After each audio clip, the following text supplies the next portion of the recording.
Hello, football fans. Well, we've made it. 2 weeks left in the NFL season. Can you believe it? We're down to the final 2 weeks. They're all. It's always a fun period. Those final two, because a lot can happen, and that's when the numbers really get thinned out, and that sets the stage for the final week and the pathos and the potential do or die matchups that come with it. So, of course, there's a lot to be decided. There's a lot to be decided, but first let's take a look at the playoff picture. First, let's start with the AFC, and like it has been for the last few weeks, the Bills and the Chiefs are tied atop the conference at 12-3.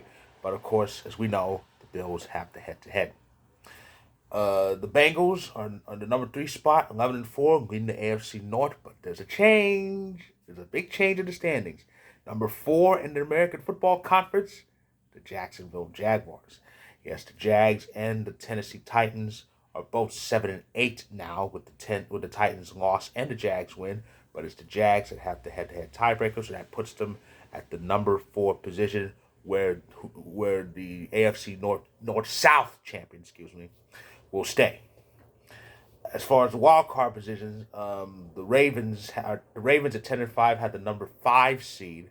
That sweet spot, because whoever gets number five will face whoever wins that bad division. Of course, the Chargers hold the number six position at 9-6, and the Dolphins are 8-7, holding the last playoff position, number seven. Behind the playoff line, four teams at 7-8. The Patriots, the Jets, the Titans, who dropped from fourth to 10th in the conference, and the Steelers, all still alive in their own way. Um, the Raiders are 6-9. They're the only sub 7 win team who's still alive, as the Cleveland Browns, who have the same record, were eliminated last week. Okay, and then there's the NFC. Um, the Eagles still lead at 13-2. Of course, they lost to Dallas. The Vikings improved to 12-3. They're now one game behind the Eagles, but it's two if you count the head-to-head.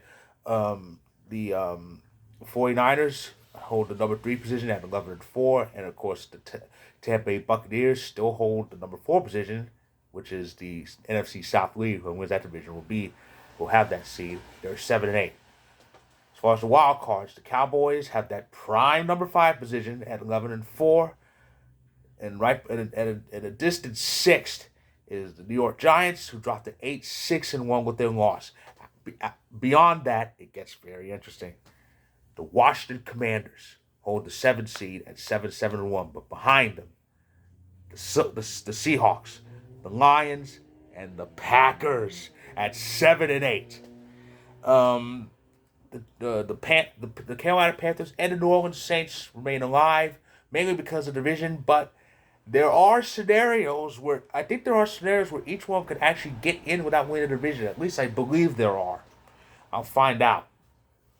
But yeah. So they pretty much have a shot. Of course, the Rams are eliminated, and the Falcons got eliminated this past week when they lost, and the Panthers and Saints both won. So that's one team out of the mediocre fatal four-way known as the NFC South. Okay, so what can happen this week as far as clinches? Let's see. Well, if I read this correctly, okay. In the AFC, there are two spots. There are two playoff spots left in the AFC. One of them can be clinched this week. In the NFC, there are three playoff spots left. All of them can be clinched. That's right. That's right. All seven playoff spots in the NFC can be filled this week. Of course, I'm hoping that doesn't happen. uh, in addition, three divisions can be clinched, and both number one seeds can be locked up. We'll start with the AFC, and we'll go in order of standings, and we'll start with Buffalo. That's right. The Bills clinched the AFC East with their win over the Bears, and they could lock up They can lock up that number one seed, which is what Bills fans have been wanting for the last two years, because they've every year in the playoffs they run to Kansas City in Kansas City, and that's a dead end for them. And they've always felt if the home field was reversed, if it was in Orchard Park, it might be a different story. It's hard to argue against that, but yeah, they could wrap it up this week. A win and a Kansas City loss gets them the number one seed. Kansas City plays first. Kansas City hosts the Broncos, so the loss may not exactly come. But on the off chance that it does, the Bills could get it on Monday night. They'll be in Cincinnati. That's why they can clinch a first round bye, because since he's actually still alive for the number one seed. But if Buffalo beats the Bengals, that'll eliminate the Bengals from getting that top spot. But so a win and Kansas City loss, and the road to the AFC goes through Orchard Park and Bills Mafia. Next, speaking of Cincinnati, they'll be playing for something that Monday night too. A win and a Baltimore loss or tie will get them to the AFC North. If they tie, Baltimore has to lose. Baltimore will be playing on Sunday Night Football against the Steelers. Miami can get in this week. Now, Miami, they got some problems because they sent Tua out there concussed again, and as a result, it cost them against the Packers on Christmas Day. Now they can still clinch despite that, but they're going to need some help. A win and a Jets loss or tie will get them a playoff spot. If they tie, not only do the Jets have to lose, but Pittsburgh has to either lose or tie to get in. The Dolphins will be in Foxborough to face the Patriots, who are also in a bit of trouble. And the Jets will be in Seattle facing the Seahawks, who are still slumping and actually can be eliminated this week. Isn't that something? They went from leading the NFC West to possibly being eliminated this week, even before the final week. Speaking of the NFC, let's go there. Philly. Philly has another chance to get the number one seed, the East and the number one seed. Now, as far as the division, a winner tie or Dallas loss or tie will get it, and that can come as early as Thursday Night Football, because the Cowboys will be in Nashville facing the Tennessee Titans. As far as the bye, if Philly wins, they get it all. They get the division and they get the number one seed. If they tie, Minnesota has to lose or tie. And there's a new wrinkle. They could actually back into the number one seed. If Dallas doesn't win, San Francisco doesn't win, and if Minnesota loses, they get it. So there you go. Tampa. Tampa joins the fray. Because they won in overtime against the lowly Cardinals, they have earned this right. They played the Carolina Panthers this week. It's in Tampa. And all they have to do to win the division is beat the Panthers. That's it. That's it. The Week 16 simple scenario stated they had to win 2 out of 3, but one of them had to be this upcoming week. They won on Christmas night. Now they got to win this game. Because if they don't, they will lose the tiebreaker, and Carolina will control that destiny for the division. The Giants. Oh, this is a doozy. The Giants have 10 ways to clinch, but the first one is simple. Just win. Just win, and they're in. 6 scenarios involve a tie and a combination of negatives from Seattle, Detroit, Washington, and us. And there's 3 ways they can back it. I think one way is the Packers, Lions, and Washington all lose.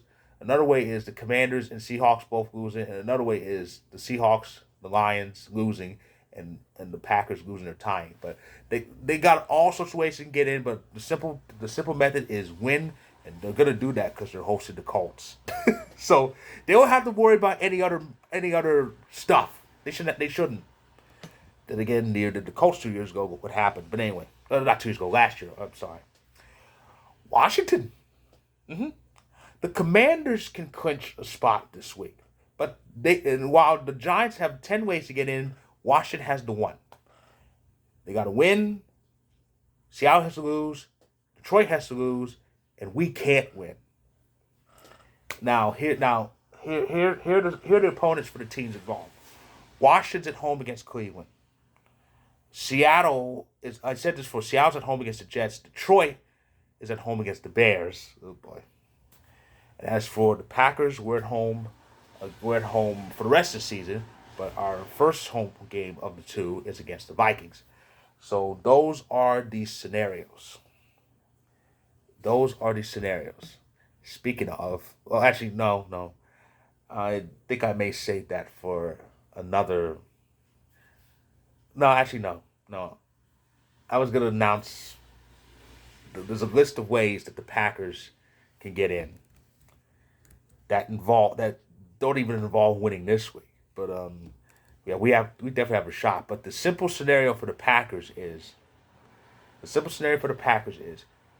if Washington, because Washington plays first, if Washington actually loses, then we finally control our own destiny. All we have to do is win out, and it could set up a potential like winner take all, do or die pseudo playoff, somewhat playoff game against the Lions at Lambeau. That could be interesting. So those are the scenarios this week. A lot can be decided. For my sake, I hope everything is not decided in the NFC. For that to happen, we have to win, and hopefully Detroit or Washington lose. It would be nice if both of them lost, but if we just need to stay alive somehow entering the final week. It's kind of a miracle that we stayed alive for this week, but here we are. So those are the scenarios. Those are scenarios for this week. If you like this video, click the like button. Click subscribe if you want more of my story. My latest story about the playoff picture will be in the description below. Will be in the description below. So check it out when you can. And the next time I return to YouTube will be a recap of Week 17, and hopefully that'll bring the good news that we're still alive entering the final week. So stay tuned.